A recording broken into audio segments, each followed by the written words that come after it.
E aí? Meu nome é Will, e se esse vídeo te encontrou, espero que possa te ajudar. O que você controla e o que você não controla? E por que tem tanta gente que sofre em relação a isso?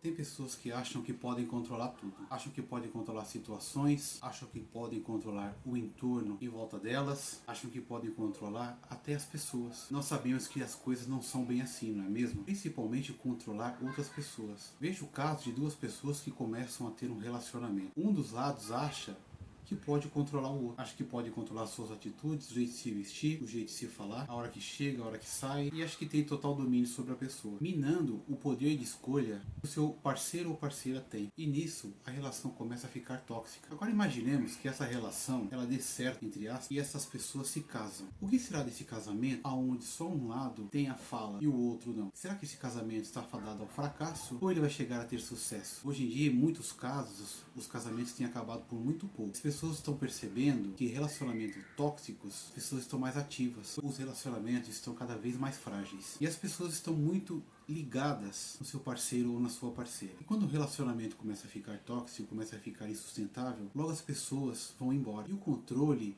é um desses motivos. A gente não detém o poder sobre a outra pessoa. Brevemente, a gente controla as coisas que estão no nosso quadrado, pois as coisas são muito maiores do que a gente pode controlar. A gente pode controlar nossas reações, as nossas ações, mas a gente não pode controlar as reações e as ações das outras pessoas. E essas ações e reações das outras pessoas influem muito no nosso comportamento, de como nós vamos reagir perante ao que nos é direcionado. Sabe os pensamentos? Dizem que o pensamento ele é mais rápido do que a luz, né? Quando você vê, já foi o pensamento. Mas o pensamento é uma coisa também que está no seu controle. O pensamento é algo que você pode ir condicionando ele de uma forma que você só possa pensar coisas boas e coisas positivas, para atrair coisas boas, para atrair coisas positivas para a sua vida, para a sua saúde mental. Por exemplo, você do nada você pensa algo que não é legal, algo que não é bom. Imediatamente substitui esse pensamento por algo bom, por uma lembrança boa, por uma lembrança engraçada que você viveu, por aquilo que vai te trazer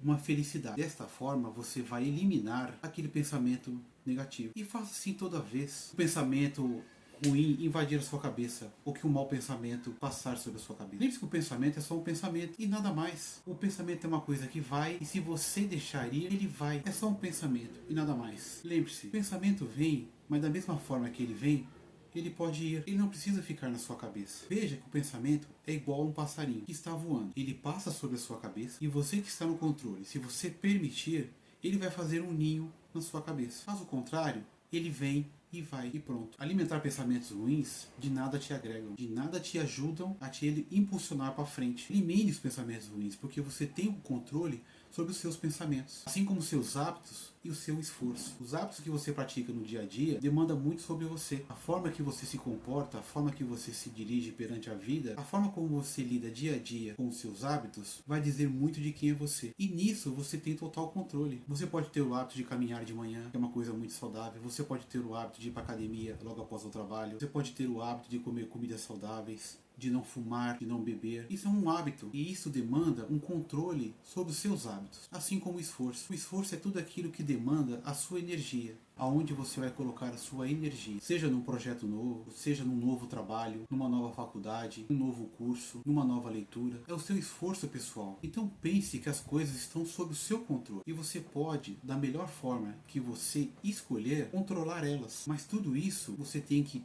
a cada dia se condicionar a se controlar, a procurar o autocontrole. Mas pense que tudo isso é uma escolha sua. Você escolhe ter o controle sobre essas ações, sobre as suas ações, sobre as suas reações, sobre os seus pensamentos, sobre os seus hábitos e aquilo que vai demandar do seu esforço, que vai demandar a sua escolha pessoal naquilo que você quer ter sucesso. Pessoas vitoriosas, elas se esforçam muito e a gente precisa acreditar. E o esforço vem daí, de acreditar que aquilo pode dar certo, que aquilo pode te impulsionar para frente, pode te melhorar, pode te ajudar. Então o controle, ele está no seu quadrado e ele não é tão grande como você pensa, mas ele é muito gigante dentro de você, que você possa escolher da melhor forma controlar o seu interior. E veja, Você detém o controle. E das coisas que você controla, você pode tirar o melhor proveito. Porque você controla. E tá tudo bem se uma coisa ou outra não der certo. Mas criando o hábito de procurar ter o controle sobre elas, pouquinho em pouquinho você vai se ajudando. De pouquinho em pouquinho você vai ser uma pessoa melhor. Você mesmo. Tem coisas que a gente não controla. E as coisas que a gente não controla é difícil a gente querer aceitar. E é uma luta muito interna quando a gente não aceita quando as coisas que a gente não controla vêm do ambiente externo ou de pessoas. A gente não controla outra pessoa. E não devemos controlar. Não podemos ter esse controle. Porque é prejudicial. Além de mexer com os sentimentos da outra pessoa, mexe com o nosso ego. E quando mexe com o nosso ego é complicado.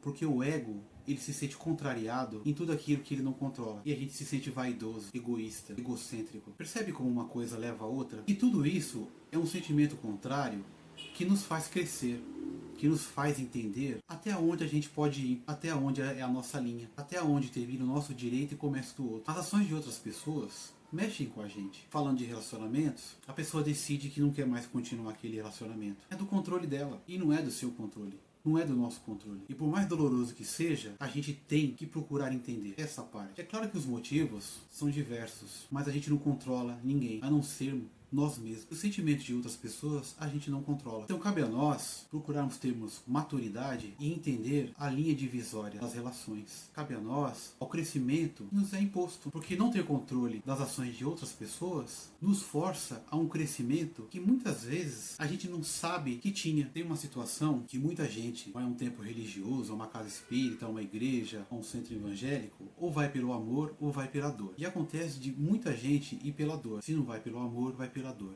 E aquela dor é o ponto inicial do crescimento de cada um. Aquela dor que impulsiona indiretamente a pessoa a sair da sua zona de conforto. É uma dor tão incômoda que a pessoa busca ajuda e no processo ela vai se conhecendo, ela vai se ajudando, ela vai se melhorando. Ela vai descobrindo outras coisas que quando ela estava no quadrado dela, ela não percebia. Então as coisas que a gente não controla, elas são feitas exclusivamente para que a gente possa entender que não detemos poder sobre tudo o que achamos que detemos. Porque não detemos. Mas há coisas na vida que a gente detém o controle e a gente pode se precaver daquilo que não detemos o controle. Por exemplo, guardar um dinheiro é uma coisa crucial, principalmente nos tempos de hoje. Na época de meus pais, eles já guardavam dinheiro, já pensando no futuro, para não ser pego de surpresa de algo que possa nos prejudicar. Então, quando guardamos dinheiro hoje, se precavemos de alguma infelicidade que possa nos acontecer. Por exemplo, você está pensando em mudar de emprego e o emprego atual que você está não te traz mais alegria como te trazia antigamente. Hoje o emprego que você se encontra, você odeia, é um emprego tóxico, com relações tóxicas, pessoas tóxicas, chefes tóxicos,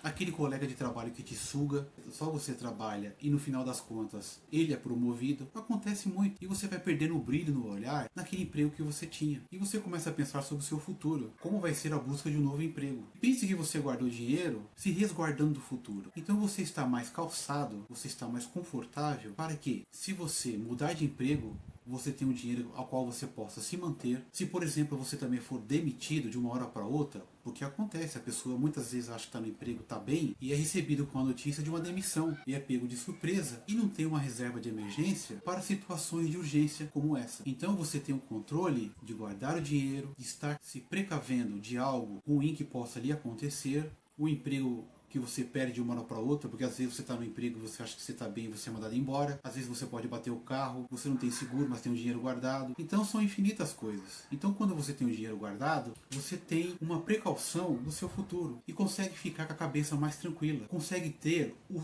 controle daquela situação que porventura possa acontecer de uma hora para outra. Então, pensar no futuro é ter o controle do presente. Quando a gente tem o controle do presente, o que quer que venha no futuro vai te abalar de uma forma menor do que se você não estivesse se precavido. O passado é algo que já foi e a gente não detém controle do passado. O passado já foi, tá lá. E eu vou te falar uma coisa, se alguém perguntar para você sobre o seu passado, fala pra ela que você não vive mais lá. Já foi. E você não tem mais poder sobre o passado. Você não tem mais controle sobre o passado. Ele já foi. Que hoje você está no presente. E o presente é daqui pra frente. É daqui pro futuro. E muitas pessoas sofrem por causa do passado. Já foi. E não adianta ficar se remoendo de coisas que aconteceram no passado. Já foi. Talvez você pudesse ter feito alguma coisa. Ou talvez não. Naquele momento estava no seu controle. Ou talvez não estivesse. E o futuro a Deus pertence. E hoje, no seu presente, que está no seu controle, você vai procurar agir da melhor forma possível. Para que no futuro você tenha um controle melhor. E quando você pensar naquele passado, você entenda que isso foi um ensinamento. E foi só. Que foi uma lição. E que você aprendeu, evoluiu e seguiu para frente. O que está no seu controle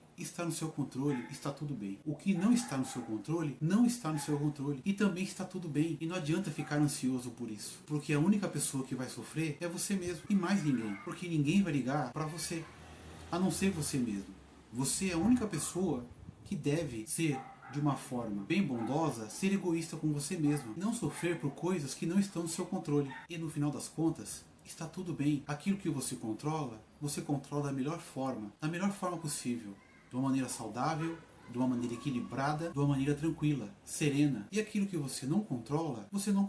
Muitas vezes pertence aos outros e não a você. E está tudo bem. Reconhecer essas distinções ajuda a se concentrar na sua energia, enquanto desenvolve a resistência necessária para se fortalecer. Pensa nisso. Meu nome é Will. Se esse vídeo fez sentido para você, se inscreve no canal, deixa seu like. Um grande abraço.